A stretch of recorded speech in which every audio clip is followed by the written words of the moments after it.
Hai semuanya, kami dari kelompok 10 kelas 331 yang beranggotakan Jericho Dennis, Muhammad Arsy Nabila, dan Yumna Rifdana Zita.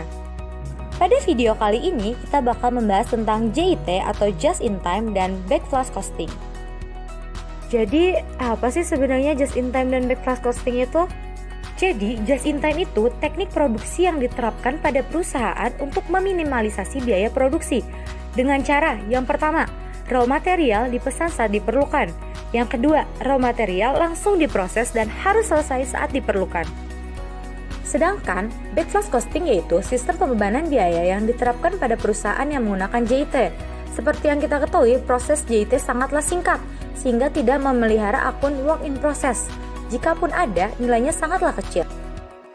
Nah, tujuannya yaitu mengurangi jumlah pengukuran dan pencatatan sehingga meminimalisasi biaya produksi dengan cara meminimalisasi persediaan dan melakukan backflash di akhir periode.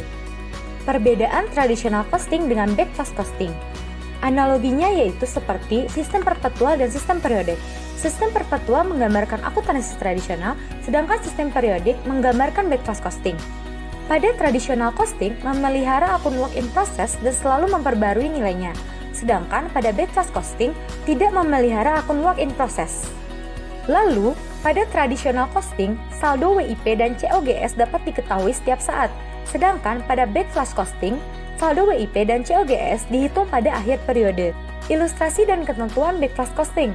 Yang pertama, raw material atau direct material dan WIP digabung dalam akun raw and in process atau RIP. Yang kedua, indirect material biasanya dicatat pada supplies. Yang ketiga, raw material di backflash dari raw and in process atau RIP ke finished goods maupun dari finished goods ke cost of goods sold. Nah, yang terakhir, conversion cost yang terdiri dari direct labor dan applied FOH dibebankan langsung ke cost of goods sold atau COGS. Lalu, bagaimana dengan penjurnalan backflash costing? Ada beberapa perbedaan utama pada backflash costing, yaitu yang pertama, pembelian material dimasukkan ke akun raw and in process atau RIP. Ini adalah akun yang baru kita kenal pada backflash costing. Sehingga penjurnalannya adalah raw in process pada account payable. Kedua, direct labor langsung dibebankan ke COGS. Sehingga penjurnalannya adalah COGS pada payroll. Yang ketiga, pembebanan FOH control langsung ke COGS. Sehingga penjurnalannya COGS pada FOH control. Yang keempat, melakukan backflash, yaitu memasukkan komponen raw material dari RIP ke finished good dan finished good ke COGS, sehingga penjurnalannya finished good pada raw in process dan COGS pada finished good. Yang kelima adalah melakukan adjustment pada conversion cost baik pada RIP maupun finished good. Ada dua kemungkinan yang akan terjadi.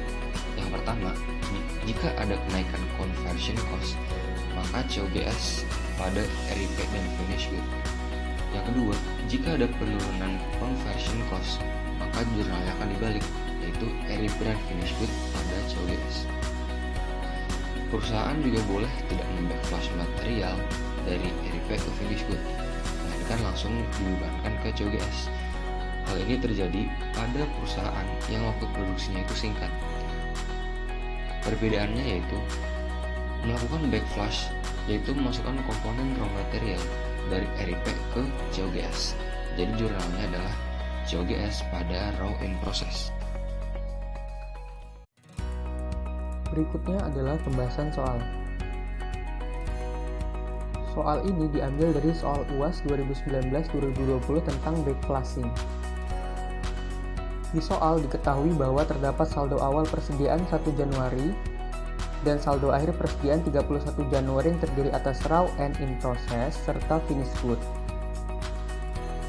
Pada saldo awal persediaan terdapat raw and in process 600.000 yang terdiri atas conversion cost 200.000 serta finished good 2 juta yang terdiri atas conversion cost 1.200.000.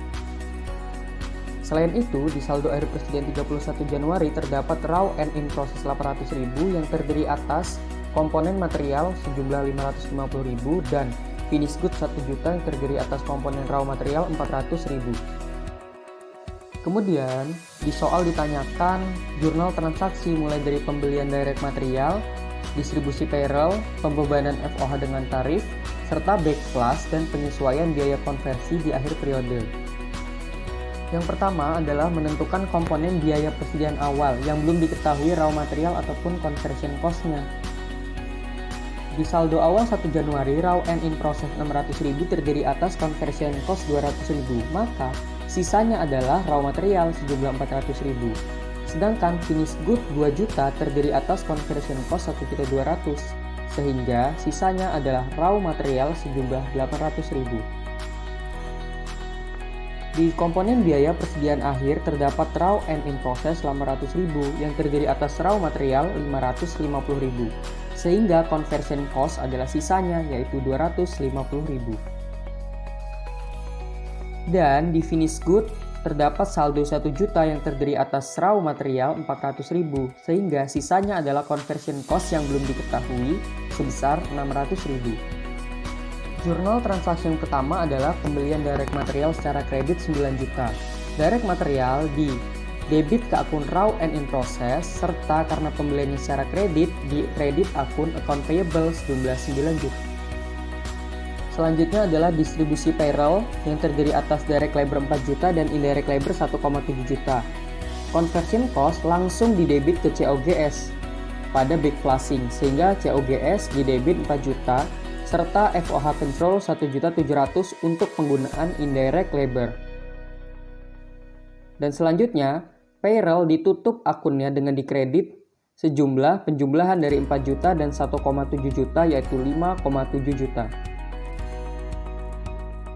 Selanjutnya adalah pembebanan FOH dengan tarif. Seharusnya di back flushing tidak terdapat pembebanan FOH dengan tarif karena back flushing sabar menunggu hingga akhir periode untuk menentukan besaran FOH aktual.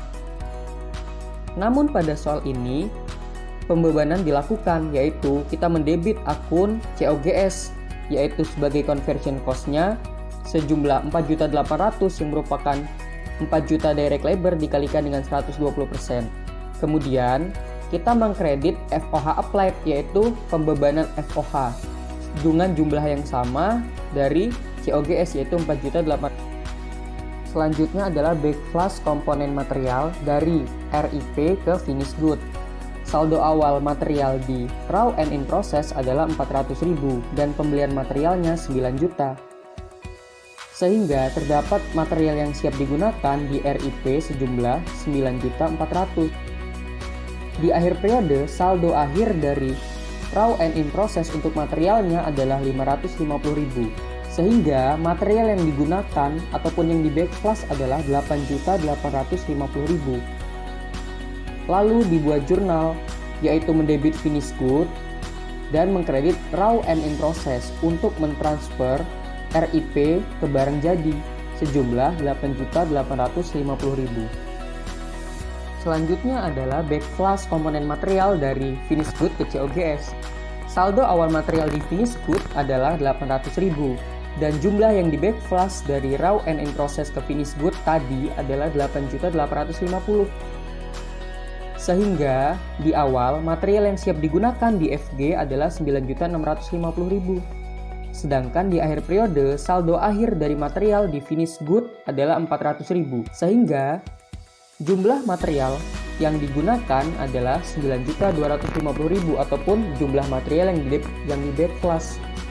Oleh karena itu kita membuat jurnal mendebit COGS dan mengkredit finished good sejumlah yang di back flush yaitu 9.250.000.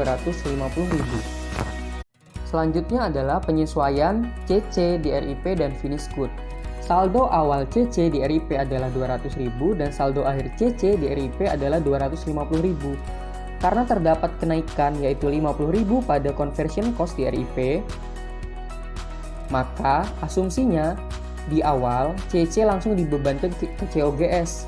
Sehingga apabila terdapat kenaikan berarti ada yang belum terjual ataupun masih ada yang nyangkut di RIP.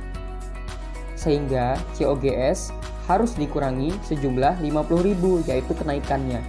Sehingga jurnalnya adalah raw and in process pada cost of goods sold 50.000.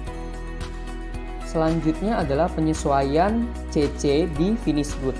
Saldo awal CC di finish good adalah 1.200.000 dan saldo akhir di finish good untuk CC-nya adalah 600.000, sehingga terdapat penurunan 600.000 untuk saldo CC.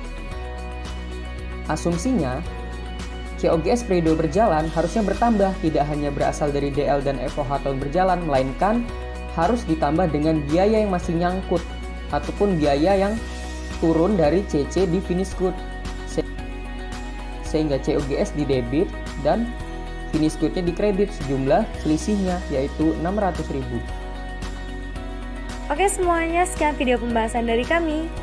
Semoga bermanfaat dan terima kasih banyak telah menonton. Jangan lupa di like, comment, and share. Bye-bye.